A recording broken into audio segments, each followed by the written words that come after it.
E botar um corativozinho dentro. Vamos lá, dar início à nossa segunda aula, continuação do Levítico. Eita, eu estou aqui só com futuros obreiros. Acho que eu vou passar a oração para Não é melhor, pastor? Já para Daniela. Não, é melhor, eu não vou ser sincero, eu não gosto de ler. Não é gostar, não, é participar do negócio. De ler, tá bom, mas você vai estar lá com todo mundo. Tá certo, é. Mas então quem vai ler? Milton, Luzia, Milton, Luzia, César, César, Esqueceu, não. Fernando. só um versículozinho. Tá dando um agora pode ele acertar Qual vai ser, né? Não, nós vamos procurar aqui um salmo, né? Pode ser o um Salmo salmo, 23, que é salmo. todo mundo conhece, cada um é. de pequeno. Não, ninguém quer fazer nada para fazer. A gente quer mostrar que nós estamos juntos. Nós estamos aqui buscando, aprendendo na nossa simplicidade e Deus está abençoando a gente. É. E que a gente tem que participar também. Gente, a gente não pode ficar no canto, que a gente não participa, não. A gente tem que participar, o povo tem que ver que a gente está participando. Tá certo? Bota lá o Antônio, a Terezinha em pé lá do lado também. A Débora, a Drica orar aqui, ela quase que cai da cadeira. Amém. Vamos lá, dar continuidade. Então nós vimos aqui, né? Os temas, agora vamos ver os temas descritos que é ensinado no Levítico. Primeiro, a presença divina. Esse povo vai começar a perceber, não só mais de imaginar, mas em relação às ofertas, os holocaustos, as atitudes, os sacerdotes, a presença de Deus no meio deles. Porque vocês lembram que a presença de Deus vinha, só Moisés ouvia e passava por povo, né? Agora o sacerdote, as pessoas vão poder participar através dos ensinamentos do Levítico. Cada ato de culto que é realizado é para o Senhor, que habita o seu povo na tenda da congregação. Então, tudo que eles iam fazer aquilo era direcionado para Deus. Deus habitava onde na época? Na tenda. Foi feito o tabernáculo, continuou sendo chamado de tenda, e Deus, a presença de Deus, descia naquele local, e ali o povo fazia as ofertas em relação ao pecado, às falhas, para pedir perdão a Deus. E lá se manifestava. Isso. Porque Deus está presente no Santo dos Santos. A entrada ali é vedada a todos, com exceção do sumo sacerdote, que só entra uma vez por ano no dia da expiação. Eu disse para vocês, uma vez por ano, o sumo sacerdote é o único que é autorizado a entrar no Santo dos Santos, no lugar santíssimo. Aí eu falei para vocês da roupa dele, das sinetinhas que fica na barra do vestido, que vai andando, ela vai tocando. Se parar, ele já está morto. Sim. Olha, aqui vocês nem vão ser fulminados, é só ler. Alguém já está ficando bem vermelhinho, viu? Tá parando. Também vai aquela perto. Embora a presença de Deus seja normalmente invisível, ele pode manifestar a sua glória em ocasião especial, como, por exemplo, na ordenação dos sacerdotes. A maior das dádivas de Deus é que ele condescendeu em habitar com o seu povo. Ali na hora que o sacerdote era ordenado, já partia de uma escolha direta por Deus, Deus já escolhia, já falava quem seria, e ali a presença de Deus era notória no momento da ordenação. E a maior dádiva de Deus para nós, para o homem, é que ele aceitou habitar no meio de nós. Ali ele habitava no tabernáculo, tá certo? Na tenda. Onde é que Deus habita hoje? Nossas orações, né? Na casa do Senhor. A Bíblia diz que nós somos o tabernáculo, templo e morada do Espírito Santo. não é mais uma barraca. A barraca hoje é você. Entenda o que eu estou dizendo, viu, irmã Helena? É a barraca, não é a barraqueira. Velho, você é a morada do Espírito Santo. Então Deus habita na sua vida. Está entendendo? Que antigamente ele habitava num local, só o sumo sacerdote tinha acesso, e esse homem recebia do Espírito dele para passar para o povo. É tanto que escolhia um animal para ser sacrificado. Hoje não. Você tem acesso direto ao Santo dos Santos, você pode entrar, porque ele habita em você. Então naquele momento que você fechou sua porta do seu quarto, ali o próprio Deus já está presente, porque ele está em você. Então, mas aí é preciso que a gente esteja o quê? Em santidade, purificado. Por isso tem muita gente que Deus não está ouvindo as orações. Vamos falar disso hoje de noite aqui. Está entendendo? Porque Deus ele já habita em você. Você precisa conversar com Deus como se estivesse conversando com um amigo assim, frente a frente. Não é mais dentro de uma barraca. A barraca somos nós. Quando ele decidiu habitar no meio do povo, foi na época do antigo, no meio. Hoje ele está dentro de cada um de nós. Isso é fato. A presença de Deus é notória na nossa vida. Santidade.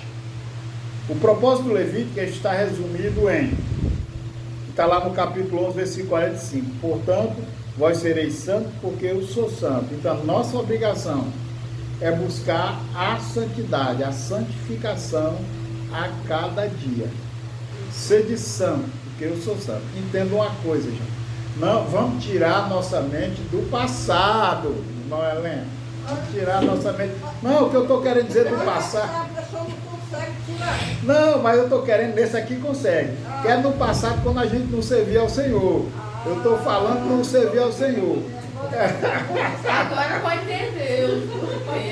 Por quê? Como a maioria de nós veio do catolicismo, ou foi ensinado do catolicismo, a gente aprendeu que santo era aqueles homens bons, que tinha, depois que morria, tinha aquela rodinha na cabeça, que fazia milagre. Aí, quando a gente perguntava aqui, quem é santo aqui? Não tinha um crente que dizia que é santo. Não, você é santo. A palavra santa, no hebraico significa, no grego significa separado. Então, qual é a santidade que você tem que buscar, meu? É todo dia você mostrar que você é separado para a obra de Deus. Você vive para servir a Deus. Então, isso é buscar santidade. Não é você andar flutuando, fazendo milagre, as procissões acontecendo atrás de você, não. É você ter uma vida de temor e andar em santidade. Por quê? Porque você entendeu que você é santo, porque você foi separado para Deus. Pergunta o Antônio agora, ele disse, sou santo. E tem São Benedito que é pretinho, tem o Santo Antônio, né? Essa é a santidade. Na nossa vida, o homem deve ser como Deus em seu caráter. Isso implica em imitar Deus na sua vida diária. Nós não vamos nunca nos igualar ao caráter de Deus. Não tem como. Mas a Bíblia nos ensina a buscar o caráter de Cristo. E quando a gente busca o caráter de Cristo, quando é isso? Só quando vem para a igreja? Não, é na nossa vida diária. Você tem que mostrar que você é diferente, seu caráter é diferente, tá certo? E não agir como o ímpio. Às vezes a gente pensa assim, ó, fulano encontrou, no meu caso aí, encontrou uma carteira, vamos dizer que tinha dinheiro, que não tinha nem R$1, mas tinha os cartões. Um cristão, a primeira coisa que tem que vir na cabeça dele, se ele tem ou não, mas ele tem um bom caráter, é de devolver. Mas se ele tem um mau caráter, ele pode ser cristão ou não, ele vai querer ficar com as coisas. Então o caráter é isso, é você agir como Deus quer que você haja na sua vida. A santidade de Deus, ela envolve a sua existência como a fonte de vida perfeita na sua dimensão física, espiritual e moral. Então, essa santidade, ela envolve tudo na nossa vida, gente. Na dimensão física, o que é aqui? A santidade de Deus está onde você estiver, Daniel. No seu trabalho, então, ela envolve isso. Porque não adianta você lá no seu trabalho, todo mundo saber que você é crente, mas a sua atitude não é de crente. De crente. Está entendendo? Na dimensão espiritual, por quê? Ó, gente, isso aqui é o mais difícil. Você vê um bocado de pessoas se dizendo crente, mas não tem nada espiritual com Deus. Não tem essa ligação espiritual com Deus. E na moral, a moral envolve o quê? O nosso caráter. Gente, eu dizer que sou crente e está dando em cima das mulheres no meio da rua, sendo eu casado. Não, mas um cara quando é solteiro, ele tem essa liberdade de estar tentando dizer que ele está tentando arranjar alguém, né? Mas o cara casado, ele já tem. Ele não precisa. Quando ele toma uma atitude dessa, ele já está fora da santidade. Até querendo ser dominado. A Luzia pega logo, é pesado, né, irmão? Não é nada, Eu não acho isso certo. É que nem eu contei para vocês uma vez que um pastor amigo meu disse que não convidava a secretária dele para sair com ele, para ir com o abatedouro com ele, a mulher bonita, e dava oportunidade. Aí ele disse para mim, eu não chamo. Cara, a mulher é demais, mas é porque eu tenho medo de morrer lá na hora e ir direto pro inferno. Eu digo, tu já foi pro inferno, ela. Só em tu tá maquinando, desejando a mulher, marcando a situação, que querendo levar a mulher pro... Já pecou, já não, irmã? Esse pensamento antigo é danado para trazer uma maldadezinha, não é, irmã Helena? Hein?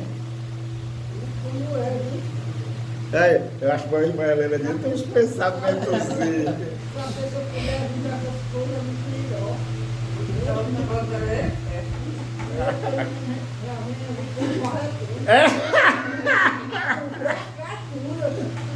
Rapaz, eu tenho que aprender a dar uma risada. Quando eu vou assistir um vídeo em casa, essa minha risada atrapalha o vídeo todinho. Misericórdia. Animais oferecidos a Deus em sacrifício precisam ser livres de mácula. E os sacerdotes que representam Deus diante do homem e o homem diante de Deus não pode ter defeito físico. Olha aí, isso era muito importante. O animal sem defeito. Um animal macho. Por que tinha que ser macho? Não podia oferecer. Se não tivesse um macho, podia oferecer uma fêmea. Mas por quê? É machismo isso aí? É não, gente. É porque o animal macho, ele era mais descartável. Porque no rebanho era necessário ter 2 animais machos e um bocado de fêmea para produzir. Então o macho sem defeito, ele era mais forte, então ele era essencialmente pronto para ser apresentado. Tá certo? Eu acho que eu fiquei com a cabeça meio torta aqui. Deixa eu levantar aqui um pouquinho. Isso aqui. Agora ficou aqui. Agora é legal, estou te vendo, hein? Vamos lá. E o próprio sacerdote, ele não podia ser defeituoso. A gente pode pensar num defeito físico, mas pode também num defeito de caráter, que é o pior que tem. Você tem um pastor com defeito de caráter, é complicado. Mas a santidade é também uma questão interior relativa à atitude que se manifesta em cada conduta moral.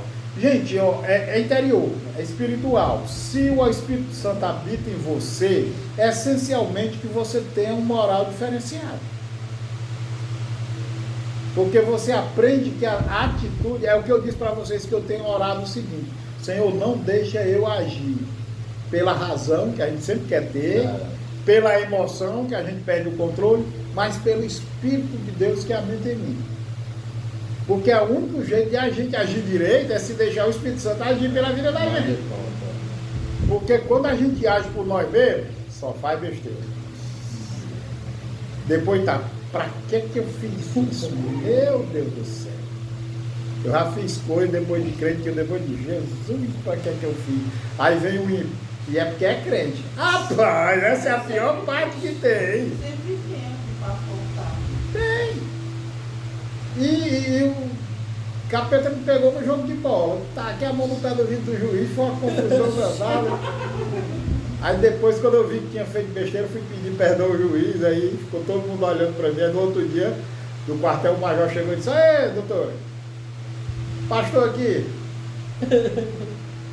ainda disse foi assim, ó, tem que rezar muito, deu um tabefe no juiz, quase mata." Aí eu, ó, e não adianta você tentar remediar não, que piora. Eu disse assim, ó, o senhor não viu que eu pedi perdão? Ele disse: "E agora é online?" Rapaz, ainda tirou onda comigo. Então, meu amigo, a melhor coisa que tem é a gente evitar, tá certo? Aqueles que sofrem de fluxo, que eu falei para vocês, especialmente hemorragia, o que está afetado com doenças que desfiguram a pele, são vetados do culto, até que sejam curados. Nem do culto podia participar. Mulher que tivesse corrimento, inflamação, a hanseníase, qualquer, não podia participar. Era muito, mas tudo isso aí era mostrando para o povo, antigamente, que hoje no Novo Testamento, nós precisamos estar perfeitos diante de Deus. Não vamos estar, mas pelo menos o nosso coração está quebrantado diante dele, adorando em espírito e em verdade. Olha aí onde é que é a verdade dele, tá certo? A saúde física é entendida como um símbolo de perfeição na vida divina. Olha, antigamente, na época desse povo aqui, doença, pobreza, qualquer coisa que acontecia de errado na vida do povo, era como se todo mundo achava que é porque eles estavam em pecado. Hoje a gente sabe que não é assim. Às vezes, no caso de Jó estava em pecado? Não, Jó estava sendo provado.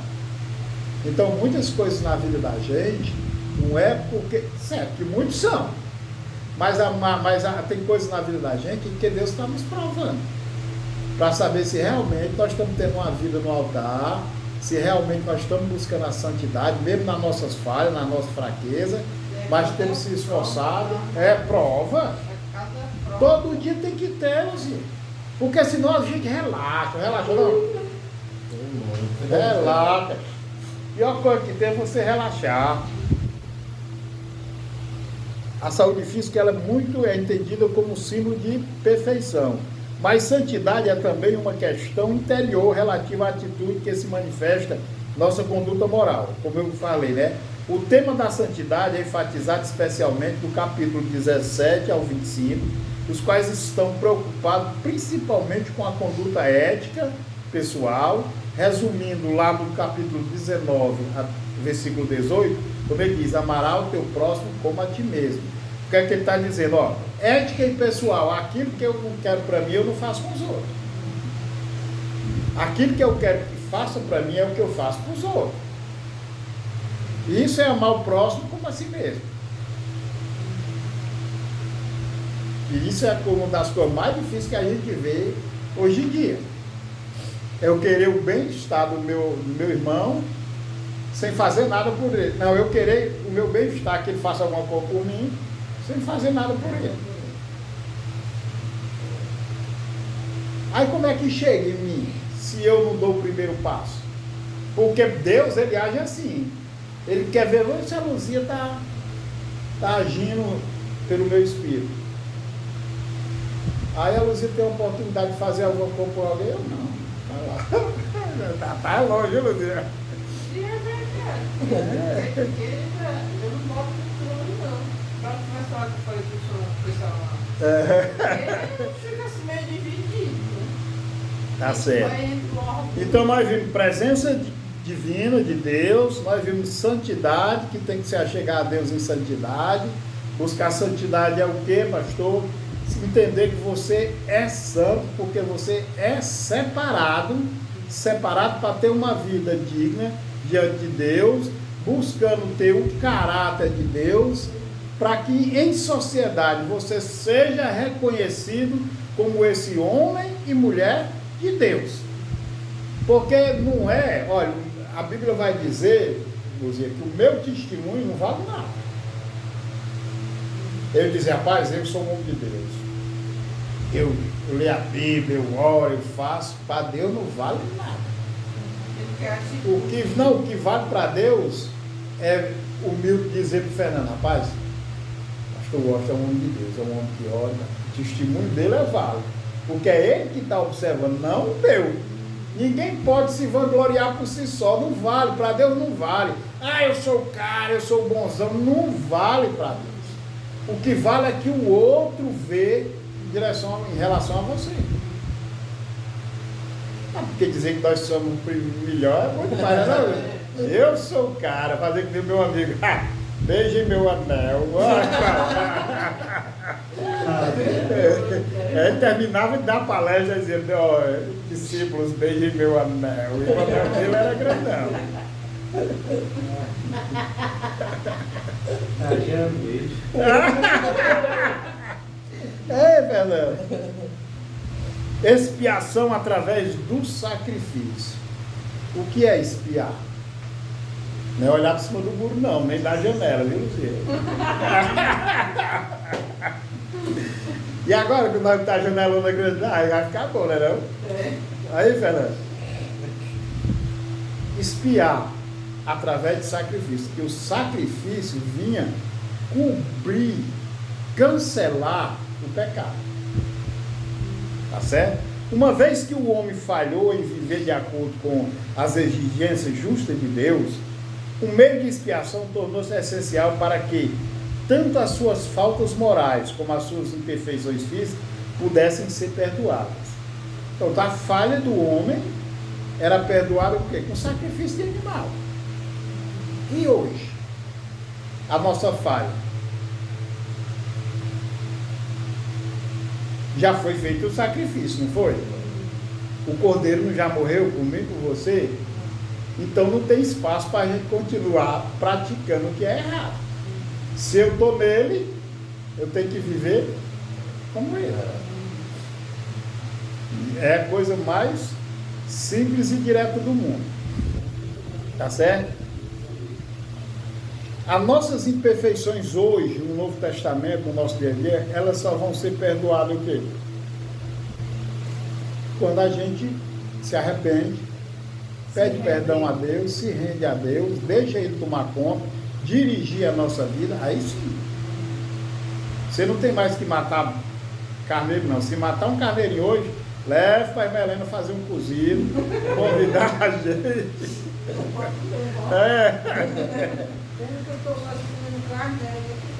Não, mas carneiro não faz mal a ninguém, não. É a carne que o médico passa. Então nós vamos deixar. Quando esse dente estiver tinindo, nós vamos fazer um cozido. Eu estou acostumando tanta coisa para mim. Mas eu não estou podendo mastigar. Eu não posso, é igual o que eu disse para você, do jogador de Irene dizendo a dieta dele. Era só fruta, verdura e tal, pipoca. E o gordão que estava radiando o jogo, o cara disse, viu que dieta maravilhosa? Aí o gordão disse, para ele, para mim não funciona não. É maravilhosa para ele. Aí eu quis, viu, entrar logo na dieta ontem. Eu digo, vou jantar pipoca. Ah, mas você fez a pipoca errada. Caroça. Papoca foi. Vou deixar ela disciplinada. Para este fim, Levítico oferece descrições extensivas e pormenorizadas do sistema sacrificial, do papel do sacerdote e das grandes festas nacionais. Então, o Levítico vai mostrar o quê? Como eram feitos os sacrifícios, né? Qual era o papel do sacerdócio, o sacerdote agir, e como serão as festas. Deus trabalhou até em dizer como é que tinha a data e como tinha que ser comemorada as festas. Nós vamos ver tudo isso no decorrer desse livro, tá certo? E das grandes festas nacionais, encontradas no Antigo Testamento. Essas grandes cerimônias foram instituídas para tornar possível a coexistência do Deus Santo com o seu povo pecador. Então, todas essas coisas, todas essas festas, era para que o povo entendesse que ali tinha a presença de Deus e que não podia estar na presença de Deus de qualquer maneira. Tinha que obedecer e cumprir todas as deliberações que eram dadas aqui no Levítico. Quando chegou hoje, eu entendo o quê? Que Deus está no comando da nossa vida, está presente, e que eu preciso ter uma vida na presença dele. Eu não preciso mais matar carneiro, nem ovelha, porque o sacrifício já foi feito. Mas eu preciso ter uma vida limpa, santa, direcionada na presença de Deus. É simples assim. É muito simples. Por meio dos símbolos e ritos que o Levítico descreve, Levítico desenha um quadro do caráter de Deus, o qual é pressuposto e aprofundado no Novo Testamento. Levítico ensina que Deus é fonte de vida perfeita, que Ele ama o seu povo e que deseja habitar entre eles. Olha, tudo que a gente viu, o agir de Deus através da presença de Deus no sacrifício, nas ofertas e tudo, nós vamos entender no Novo Testamento, no qual nós vivemos hoje, né? Que Ele deseja sempre habitar e habita em nós, mas que nós precisamos ter uma vida de perfeição diante de Deus.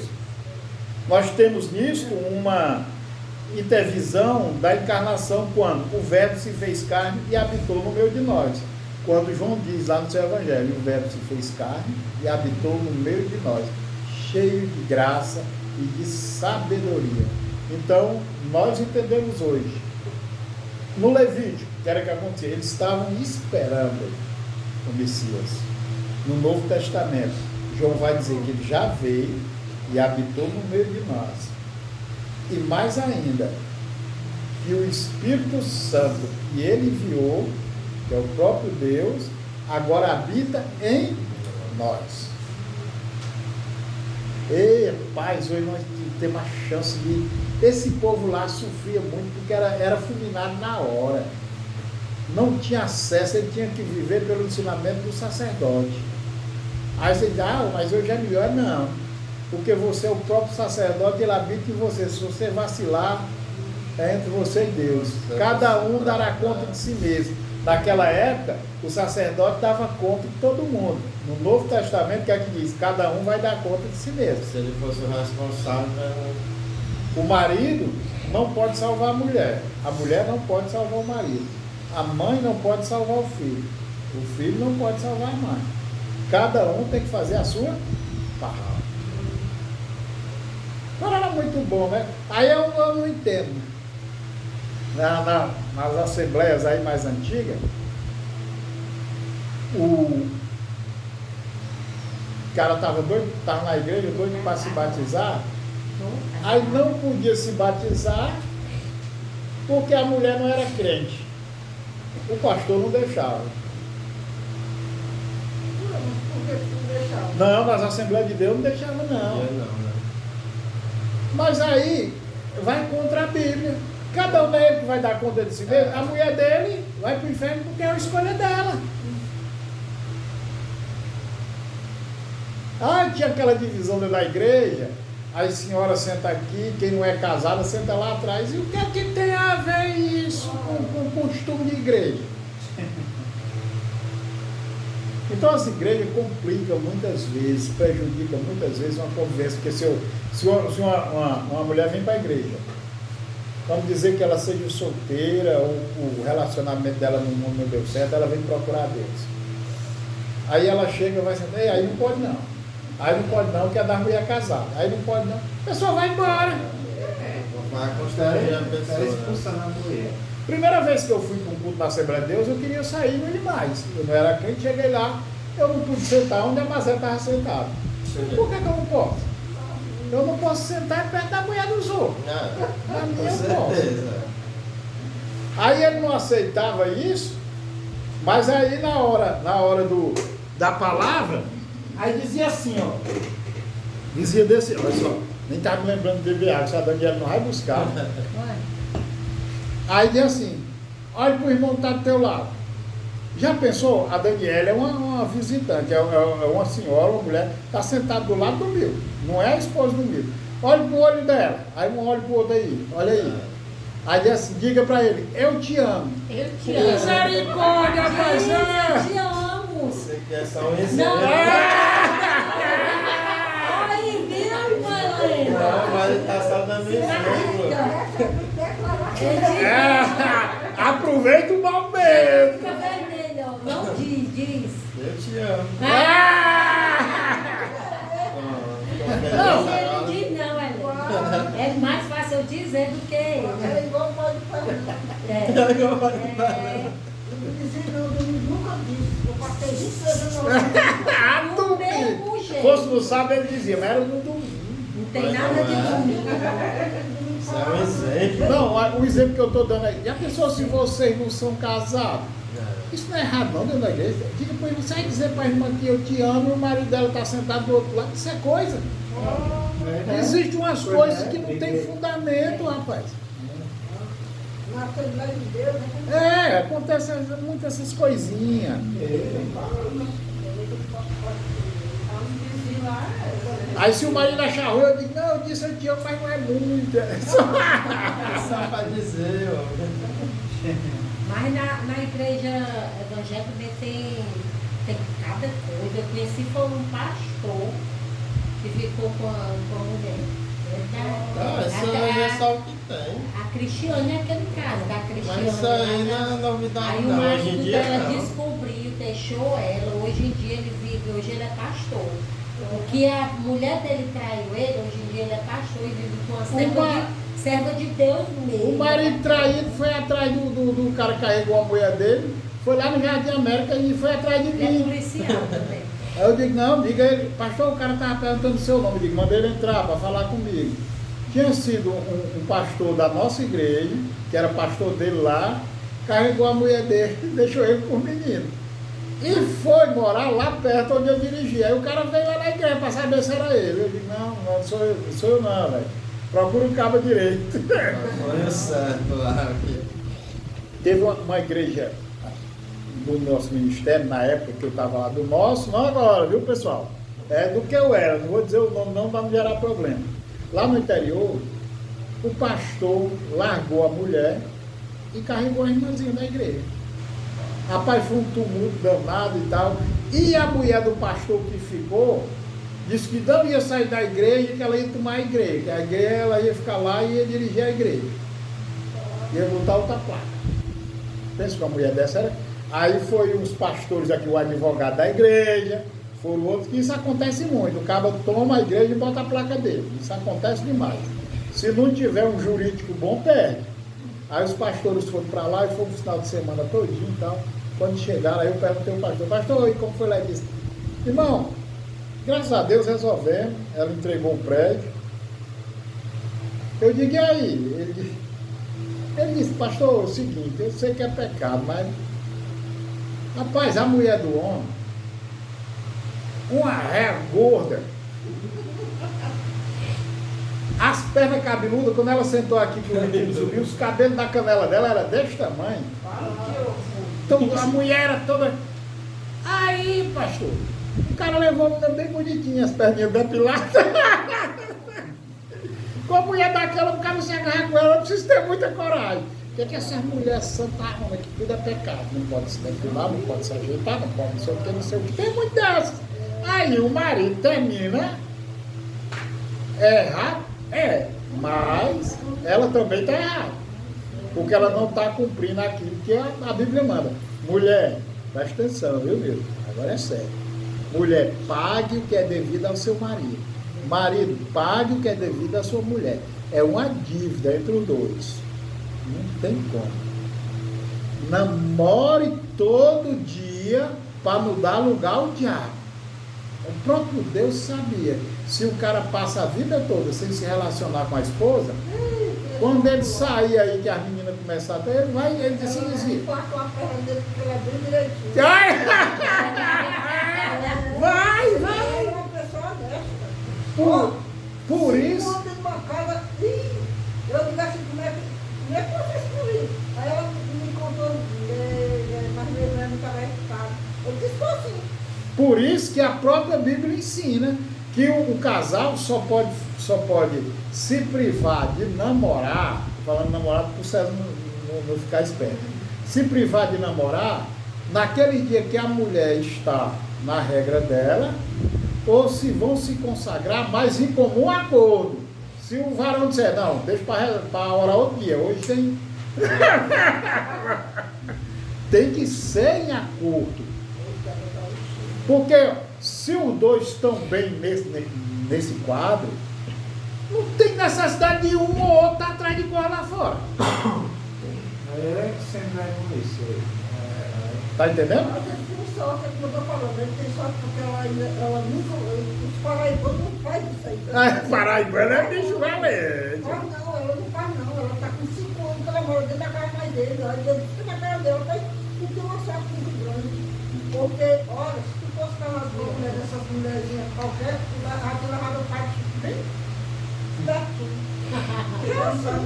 Bem justinho. Valendo, bota pra lá. Quando ela se arrumou, ela ficou bonita. Ela é linda. Não, hoje nós vemos muito isso, irmã, dentro das igrejas, que não tem pessoas preparadas para falar sobre isso com os casais, para sentar e conversar, e explicar o que a Bíblia diz. Aí fica inventando novidade, inventando o cara. Diga aí como foi que você tomou banho com você. Isso é coisa de crente, macho. Quer tomar banho com a minha mulher, tem que saber eu e ela e Deus, que sabe todas as coisas. Os outros não precisam saber, não. Ela sofre muito, ela tem ela chora muito porque ela diz que tem muito desgosto da vida dela. Mas, irmão, Deus já fez isso. Olha, porque cada um tem a sua necessidade. Por isso que ele diz, pague o que é devida, é uma dívida. Quando você casa, é uma dívida que você tem de fazer o outro feliz e satisfeito. Ninguém entra num casamento para ser feliz, porque não vai dar certo. Você entra para fazer o outro feliz. Quando o Milton se colocou na posição de fazer a Daniela feliz e a Daniela fazer o Milton feliz, os dois vão lutar um para fazer a felicidade do outro. Mas como ela entrou para ser feliz, ela vai só cobrar dele. Não vai funcionar. Da minha filha, ela nem feliz ela é. Olha.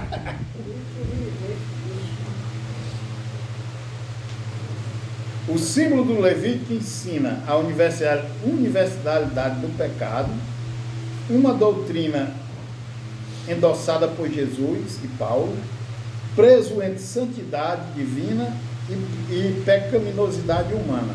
A maior necessidade do ser humano é a expiação. Gente, nós precisamos expiar nossos pecados, nós precisamos estar diante de Deus para que o preço que foi pago na cruz tenha valido a pena.